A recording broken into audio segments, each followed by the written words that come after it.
Pernahkah kau ke toko buku, perpustakaan, atau taman bacaan? Tidakkah kau merasa istimewa ketika berada di dalamnya? Di sekelilingmu ada berbagai tokoh dari dunia nyata dan hayal, tempat yang pernah kau kunjungi dan yang belum, informasi dan cerita dari masa lalu, masa kini, dan masa depan. Semua berpadu, semua berada dalam genggamanmu. Saat berada di antara buku, tidakkah kau merasa menjadi raja dan ratu? Ruang dan waktu seolah menyatu tanpa batas. Kau bisa terbang melintasi sekat negara dan melewati berbagai zaman. Kau bisa menyelam ke dalam samudera, melayang di angkasa, bercanda dengan aneka satwa, dan berkelana di tengah padatnya kota, juga di rimba raya.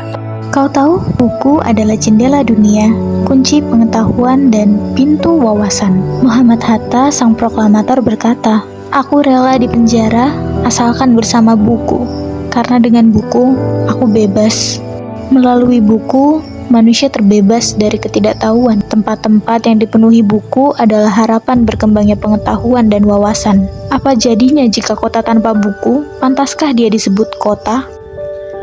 Di kota itu, mungkin kabar datang dari sumber lain, dari koran, televisi, atau internet.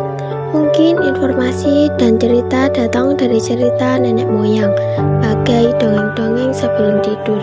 Irama warganya pun tiada beda, bangun pagi, bertebaran di muka bumi untuk berbagai keperluan, untuk kembali pulang siang atau sore harinya. Setelah itu, mereka berangkat tidur dan memulai lagi hari berikutnya. Semua serupa. Di kota itu, mungkin ada bangunan bernama perpustakaan. Di dalamnya, buku-buku berderet dalam rak yang tak terjamah. Tiada tangan meraih dan membuka halaman demi halaman dengan sukacita. Mungkin juga ada tumpukan buku di sudut-sudut sekolah yang sepi dan berdebu, jarang dikunjungi, jarang dibaca. Buku-buku di sana teronggok tanpa nyawa. Bagaimana dengan kotamu? Mungkin kau tinggal di tengah kota yang megah, atau di gang sempit, di desa terpencil, di sisi pesisir, atau di kaki gunung. Adakah perpustakaan, taman bacaan, atau toko buku di dekat rumahmu? Jika ada, apakah tempat itu menjadi wadah berkumpulnya anak-anak dan warga, menjadi pusat berkembangnya wawasan dan pengetahuan, atau hanya menjadi pajangan? Maukah kau menjadi orang yang menghidupkannya? Kau bisa mengunjunginya dan mengajak teman-teman membaca dan berbagi cerita di sana. Jadikan tempat itu sumber kegembiraan dan pengetahuan.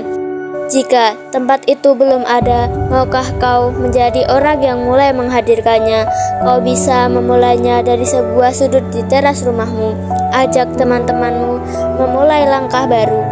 Jangan biarkan waktu berlalu tanpa buku. Siapapun dirimu, bersahabatlah dengan buku. Dia akan menjadi teman setiamu sepanjang waktu.